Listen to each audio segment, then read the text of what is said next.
Hey guys, welcome back to Frequently Asked Questions, and in today's video I'm going to be showing you how to fix, a Cash App payment failed. So what you need to do first, guys, is of course you need to verify your account balance, okay? So you cannot send money that you don't actually have in your Cash App balance.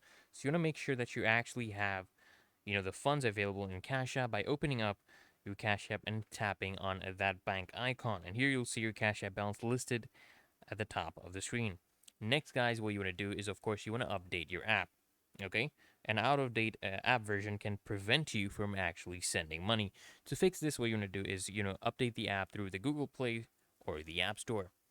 And then next, guys, what you can be doing is you can, verify your account. Go to your profile and make sure all the information is correct.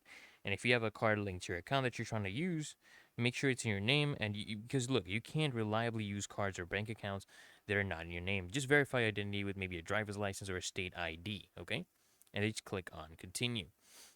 Another thing, guys, you can do is just check your internet connection. Okay, the app depends on a reliable internet connection to work, so you can just switch from Wi-Fi to mobile data or vice versa.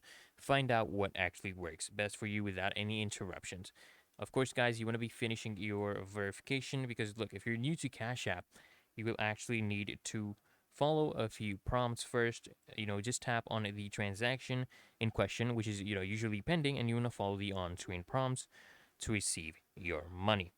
Of course, guys, another thing you need to do is making sure that your debit card information must be up to date. So if your card is actually expired or your billing address has changed, you need to update this information, this card information on Cash App itself.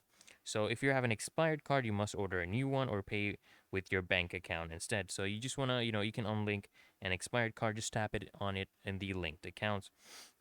Another thing, guys, you can do if you're using it on a PC, what you can do is clear your web browser cache and cookies. Go to settings on, just click on those three uh, dots at the top right if you're using Chrome. Then go to settings, go to privacy and security. Under basic, you want to, click on cookies and site data, and also check cached images and files and clear all the data for all time. This should also help you fix the issue. And then, guys, last but not least, if none of these works, okay, what you can do is, of course, just contact Cash App support directly, start a chat with them, and let them know the issue you're having, and they should help you out. So I hope this video helps you out, guys. And if it did, guys, consider smashing that like button, as well as subscribing to Frequently Asked Questions, and I'll see you guys in the next one.